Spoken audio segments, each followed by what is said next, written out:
Hello everybody, this is Lemon Dragon 19 here.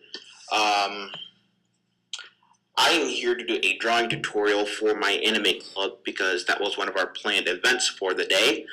The thing is, I kinda, sorta, maybe did forget that I was supposed to do one.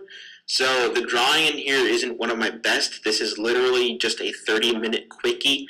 It's a basic drawing, so it's not really one of my best, but it'll still help out for anybody who wants to learn in my club, or anybody watching this in general, stuff like that.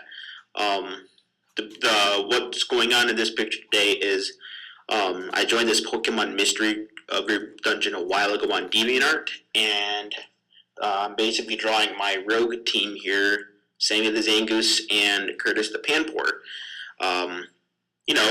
I actually put up the 4th page of the comic today, and people were like, oh, hey, these look like they could be a couple. So this is me in also response to those. So for you shippers that are watching this video, yay. So what I was doing right there is it's just basically like making a base layer, stuff like that. You put in your details, stuff like that. What I do is I just draw them quickly, just make a bunch of circles, a little bit of the bodies like that, put in a little bit of the details so that way I can follow through with that when I go in and actually make the line art.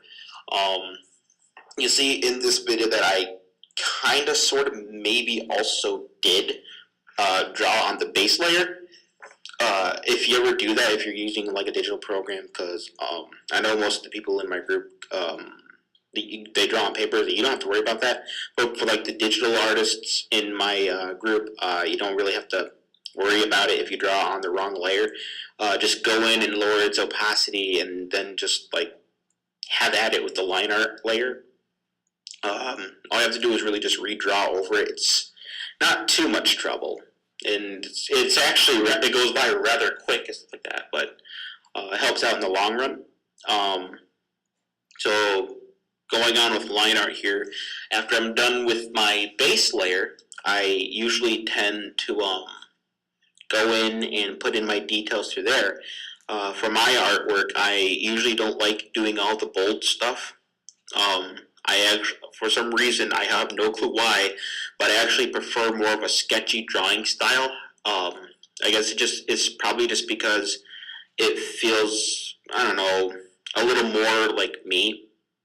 It makes me feel a little more comfortable, and I can't really do all those nice, clean, bold lines in the first place, and I have no clue how to use the pen tool whatsoever. So, that's basically my improvisation right there, and that's how I'll go in and do all that. So I kind of sped up this part real quick, so that way I can actually get this done for the club, upload it to YouTube and stuff like that.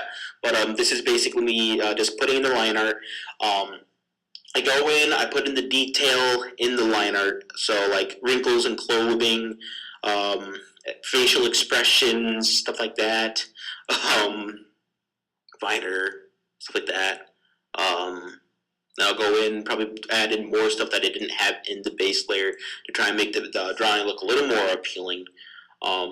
Like like folds, stuff like that, like I already explained, and stuff like that. Or in this case, Sammy, I kind of like drawing. I like drawing in her little folds in her fur, so I'll go in and I'll do that, stuff like that, because she's a big, strong woman. So that's really that. Then I'll just go in and finish everything up. Like right there, I kind of like to change a lot of things around before I'm actually satisfied with the liner. Then after that, I'll actually start working on the background first. Because it was one of the many things I learned from my classes here at college, is that working with my background first and trying to get the details done. That way, when you actually go in and you start shading your drawing, you'll have more of a sense about where your lighting is at. So when you actually finish your background, you have your lighting, you have your light source, you know where everything will fall. So that way, when you go back and you start shading in your drawing, you'll have a sense of where to place all your shadows, your highlights, and basically where your lighting is at in that. So I probably said that a million times, but whatever. So then after that, I'll put in my base color, stuff like that. For the base color, it helps to, it helps putting in, like, if your characters have like designs on their skin and or fur or whatever, and I'll go in, retouch the line art, stuff like that. I'll erase some of the other loose lines in there, kind of just to make it look a little more cleaner.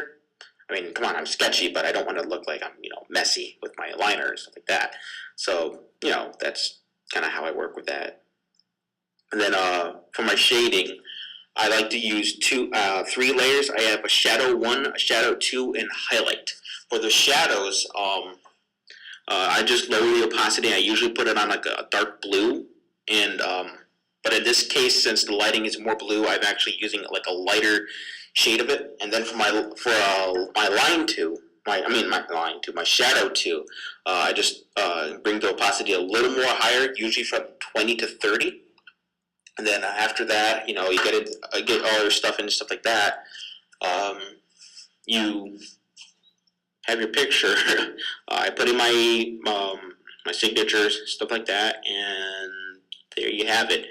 That's basically how I draw. There's probably there's probably better tutorials than what I'm giving, since I'm kind of nervous. This is my first tutorial I've ever done in my life, so I'm not really clear in the head at the moment with it. But I tried my best just to do it, because again, this is at the last minute, and yeah, it was fun though. I mean, but yeah, I'm pretty sure you'll find more to learn with. You just keep going at it, you keep working with it, then you'll have it. But just keep working with it, and you'll eventually get it. So that's it for my horrible tutorial. And I guess I will see you guys around. So hope you enjoy.